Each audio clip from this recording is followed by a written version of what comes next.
Here's a scenario for you. You wake up in the morning motivated. You're ready to conquer the day. You're ready to have an amazingly productive day. But the next thing you know, you're sitting for dinner and you're wondering, where did the entire day go? Before you know it, the entire day passes you by and you haven't gotten shit done. How many times has this exact thing happened with you? How many times have you woken up in the morning and promised yourself that you're going to get something done?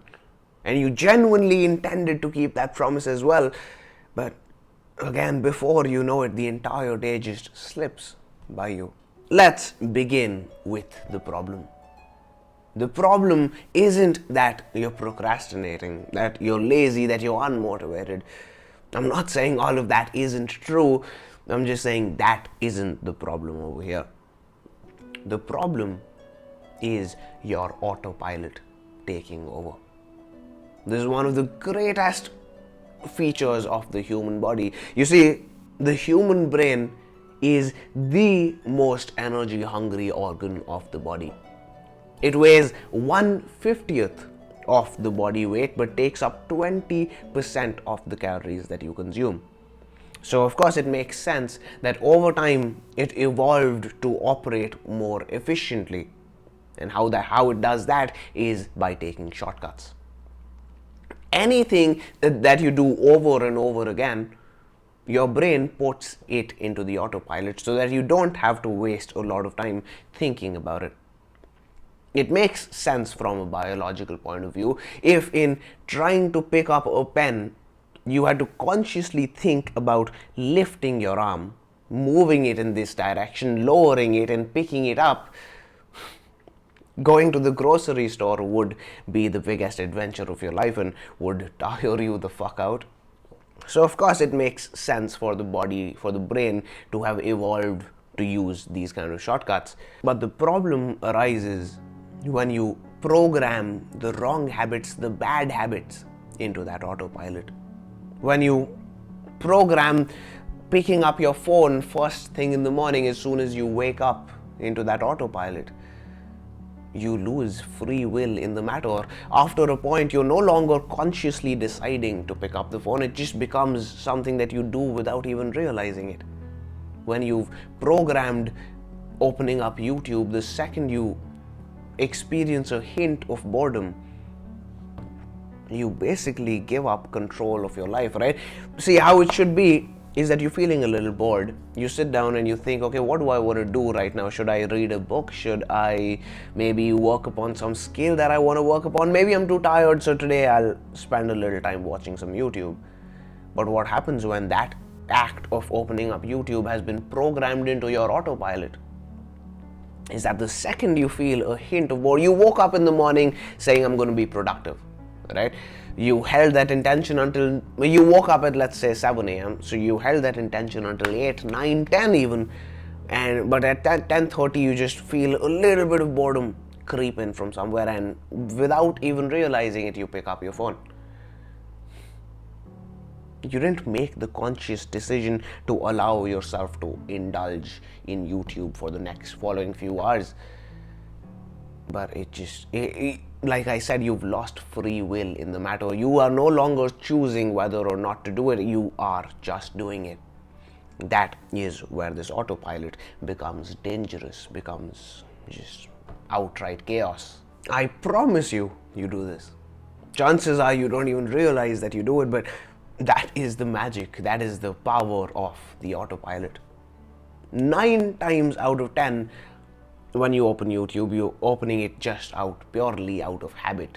Not because you consciously made the decision to open it. Again, over this video, I'm not going into whether you should be spending your time on YouTube or not. I'm saying you should at least have a conscious say in the matter, right? The same goes for video games, same goes for everything. Again, we look through different videos, we look at things through different lenses, right? In this video, I'm not condemning use of anything. I'm saying you should at least have conscious say in the matter. If you find yourself having sat on YouTube for 3-4 hours let's say you sat on YouTube for 4 hours today, you would at least want that you consciously chose to do it, right? You would want that, okay, I had an extremely productive last week or so, maybe 10 days or so even, and so I consciously decided to take a day off and spend all of that time on YouTube. Next time you find yourself scrolling on the platform or just doing anything that you don't want to be doing, ask yourself if you made the conscious decision to do it. That's the worst thing about it, right? You pick it up without making a conscious decision. You pick it up just out of habit. But it takes a hell of a lot of effort. It takes 110% of your purposeful dedication and your will to have to finally put it down, right? That's where it fucks you up. If you're really serious about this, there's this app that somebody on my comment section shared with me. It's called 1sec. You set it up. You set it up to work with whatever app that you are trying to get over your addiction of. And anytime you open that app, as soon as you click on the app, you have to wait for 10 seconds after that to be able to continue onto the app. I promise you, try that and you will actually find out how often you pick up your phone. You open up these apps that you don't want to be looking at out of just habit, without making the conscious decision to. I cannot tell you the number of times initially when I just had installed this app 1sec on my phone. I cannot tell you the number of times I found myself opening YouTube and then that thing would come up that I'll just put up on the screen right now as well. And there literally is a button, click off YouTube or just to not continue to the app, and I would find myself more often than not pressing on that button, saying, wait, I didn't really want to be opening up YouTube right now. I don't know why I even opened it in the first place. That is that autopilot. The biggest problem I noticed with most of my students starting out was that within the first couple of days, they would come back to me one day and tell me, okay, I know we talked about doing this and that as well. Yeah, I didn't do any of it. I don't know what happened. I wanted to do it all. In fact, I was excited to do it. I was looking forward to having an amazing day and sharing with you everything that I did. But before I knew it, the entire day just passed me by. How do you overcome this life-wrecking problem?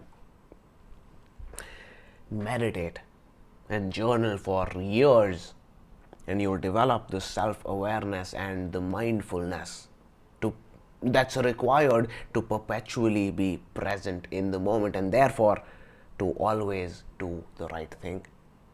That is the real answer to this problem. That is how you clean the problem off of its roots. But that's not what you're here for. You are looking for the quick fix, for the hack, for the trick. All right. An important caveat over here, I would 100% recommend that you also keep working upon the long term, the real solution so that you actually start to solve the problem from its roots.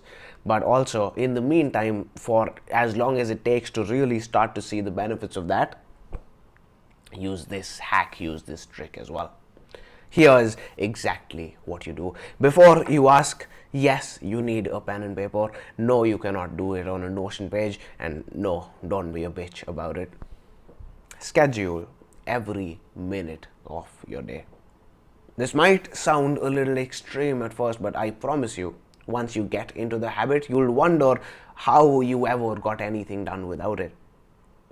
Here's how you do it. Every morning, open up a new page and mark every other line with the hours that you have in your day. For example, if you wake up at 7, you write 7 on the first line, leave a line, write 8 on the next, and so on. Now make multiple blocks and schedule what you're going to do throughout the day. The purpose of this is not to rigidify your day, rather to open up the entire day to you. As long as you're letting the autopilot dictate your day, you will end most days unhappy with the amount of work you got done and somewhat confused as to where the 15, 16 hours of your day disappeared. So plan out your day, write down what you want to be doing for every hour of the day, and the amount of time you will have on your hands, I'll tell you that from experience, it feels like you've magically been given an extra 3-4 hours in your day. Here's another tip for you: set up an hourly chime on your phone. Just search hourly chime app and pick anyone that you like. They're all gonna do the same small little thing. It's small, but man, does it make a difference. Set it up such that every hour it sounds a gentle chime, just a gentle, soft little sound that plays on your phone every hour on the clock. As soon as it's 9 a.m., for example, chime 10 a.m., chime 11 a.m., chime 12, chime, right? And use that to anchor yourself. Use the chime in conjunction with the schedule, and every time you hear the chime, look back to your schedule and see if you're doing what you wanted to be doing. Use these tools to force yourself out of the autopilot and take back control of your own lives. Make your stupidest dreams a reality, one day at a time, boys. I will see you in the next one.